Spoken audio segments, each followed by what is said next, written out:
বন্ধুরা, মসুর ডাল দিয়ে কলমি শাকের রেসিপিটা একবার হলেও ট্রাই করে দেখবেন। ভীষণ ভালো লাগে খেতে, ভাত রুটি পরোটার সাথে একেবারে জমে যায়। এইভাবে আপনারা ট্রাই করে দেখবেন, অবশ্য ভালো লাগে। নমস্কার বন্ধুরা, গঙ্গাসাগরের বনেদি রান্না ও পরিবেশ ইউটিউব চ্যানেলে আমি সবাইকে স্বাগত জানালাম। আজ আমি এক নতুন ধরনের রেসিপি নিয়ে হাজির হয়ে গেছি। আমি আমার বাগানে যাচ্ছি, চলুন বন্ধুরা বাগান থেকে ঘুরে আসি। কলমি শাকের আছে একটা রেসিপি করব। এখন কলমি শাকটা তুলতে যাচ্ছি একটা চুপড়ি নিয়ে।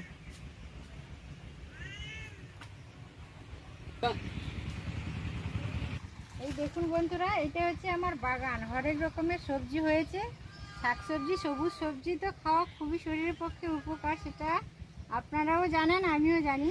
তো আজকে আমি একটা শাকেরই রেসিপি করব। আমাদের বাগানে হয়েছে কলমি শাক, ওই কলমি শাকটা তুলে আনার জন্য যাচ্ছি।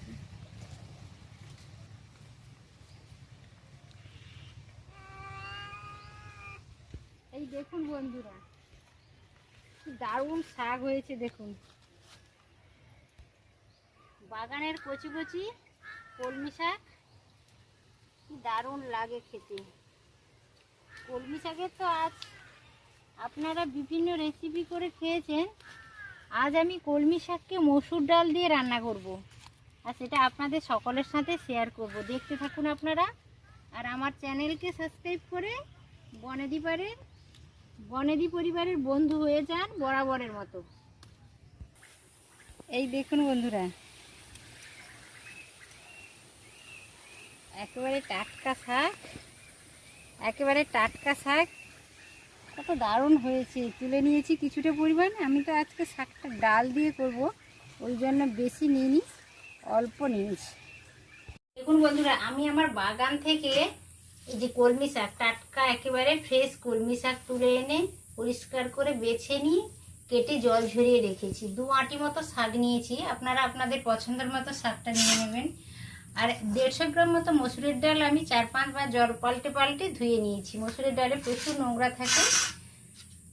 আর এই দেখুন, 2 বড় সাইজের পেঁয়াজ আমি কেটে নিয়েছি, ছোট একটা টমেটো কেটে নিয়েছি, 1.5 চামচ মতো রসুন বেটে নিয়েছি, আর একটা বড় সাইজের আলু কিউব করে কেটে নিয়েছি, আর আদা বাটা নিয়েছি 1 চামচ দিয়ে দেব। তো সমস্ত উপকরণ আমার দেখানো হয়ে গেছে। এবার রান্নার মূল পর্বে যাওয়া যাক। উনানে একটা কড়াইও বসিয়ে দিয়েছি। কড়াইটা উনানে বসিয়েছিলাম, তেল দিয়ে দিয়েছি 1 চা চামচ মতো। তেলটা গরম হয়ে গেছে। আমি মসুরের ডালটা ধুয়ে রেখেছিলাম, মসুরের ডালটা হালকা করে একটু ভেজে নেব। দেখুন বন্ধুরা, মসুরের ডালটা আমি হালকা করে ভেজে নিলাম। ডালটা বেশ ঝরঝরে হয়ে গেছে, ভাজা ভাজা একটা গন্ধও চলে আসছে। তো এই পর্যায়ে আমি জল দিয়ে দেবো। জল খুবই কম দিতে হবে, এমনই জল দিতে হবে যে ডালটা গলে যাবে না, কিন্তু ভালোভাবে সিদ্ধ হয়ে যাবে। এইভাবে জলটা দিতে হবে। তা আর আমি জল দেবো না, জল দেওয়া হয়ে গেছে। এইভাবে আপনারাও অল্প জল দিয়ে ডালটাকে ভালোভাবে কুক করে নেবেন। লবণটা দিয়ে দিলাম, হলুদ দিলাম। ডালটা ভালোভাবে সিদ্ধ হয়ে গেছে, এই দেখুন, কিন্তু গলে যায়নি। এই পর্যায়ে ডালটাকে আমি নামিয়ে নেব। এই দেখুন, ডালটা আমি ভালোভাবে সিদ্ধ করে নিয়েছি, কিন্তু গোটাই রয়েছে, ডালটা গলে যায়নি। আর একটা কড়াই বসিয়ে দিয়েছি উনানে। দেখুন, 2 চামচ মতো সরষা তেল দিয়ে দিলাম। রান্নাটা আমি সরষা তেলেই করছি। আপনাদের সরষা তেলে কোনো প্রবলেম থাকলে রিফাইন অয়েলও ব্যবহার করতে পারেন। এই তরকারিটা কিন্তু ভীষণ ভালো লাগে খেতে। এই দেখুন, আমি 3টে শুকনো লঙ্কা দিয়ে দিলাম।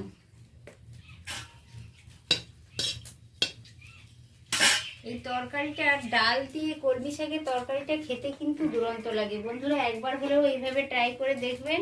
ফোড়নের জন্য 3টে শুকনো লঙ্কা দিয়েছি, আর অল্প আমি গোটা জিরে দিলাম।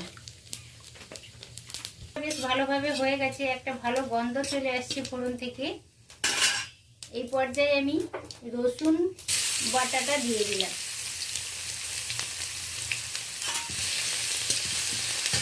রসুন বাটা, টমেটো দিয়ে দিলাম।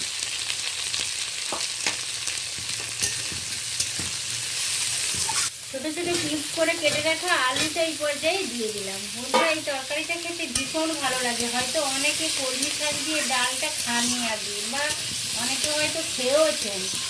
একবার হলেও ট্রাই করে দেখবেন, ভীষণ সুন্দর লাগে। শুধু ভাতের সাথে নয়, রুটি পরোটার সাথে ওই তরকারিটা খেতে অসাধারণ লাগে। বেশ ভাজা ভাজা হয়ে গেছে, পেঁয়াজ সমস্ত মশলার সাথে নাড়তে নাড়তে বেশ ভাজা ভাজা হয়ে গেছে। এই পর্যায়ে আমি 1 চামচ আদা বাটা দিয়ে দেবো। আদা বাটা দেওয়ার পরে এইটা আরও 2-4 মিনিট আমি ভালো করে নেড়ে নেব। তারপর শাকটা দেব। লবণ দিয়ে দিলাম পরিমাণ মতো, হলুদ দিলাম। কলমি শাক রান্নাতে অনেকে বন্ধুরা হলুদ খেতে পছন্দ করেন না।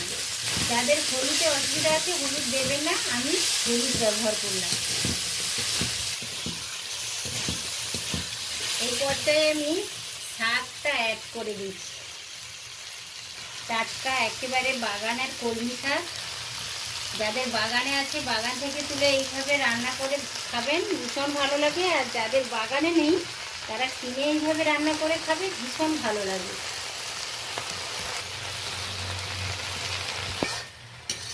লবণ হলুদ দেওয়ার পরে শাক দিয়েছিলাম, শাকটা দেওয়ার পরে ভালো করে নেড়ে নিয়েছি। 1 কড়াই শাক, একেবারে অল্প হয়ে গেছে বন্ধুরা,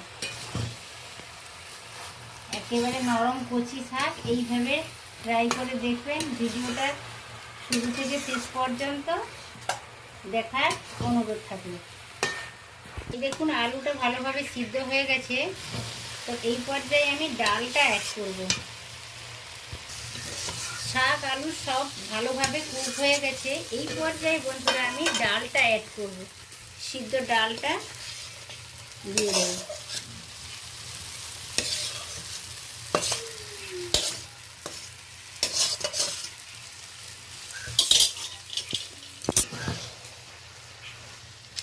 শাকের সাথে ভালো করে মিশিয়ে নিচ্ছি। এই তরকারিটা খেতে কিন্তু অসাধারণ লাগে।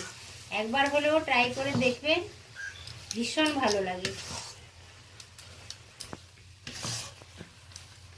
আলু কলমি শাক আর মসুর ডালের তরকারিটা আমার কমপ্লিট হয়ে গেছে। এখন আমি নামিয়ে নেব উনান থেকে। দেখুন বন্ধুরা, মসুর ডাল আর 1টি আলু আর 2 আঁটি মতো শাক নিয়ে আমি তরকারিটা করলাম। তো এইভাবে আপনারাও ট্রাই করে দেখবেন, ভীষণ ভালো লাগে এই রেসিপিটা। ভাত রুটি পরোটার সাথে সমান তালে ভালো লাগে। আজ তাহলে আসি। আমার চ্যানেলটিকে অবশ্য সাবস্ক্রাইব করবেন, পরিচিতদের মধ্যে শেয়ার করবেন, আর ভিডিওটা যদি ভালো লেগে থাকে অবশ্যই একটি লাইক দেবেন। আজকের মতো টাটা। সবাই সুস্থ থাকবেন, ভালো থাকবেন। নমস্কার।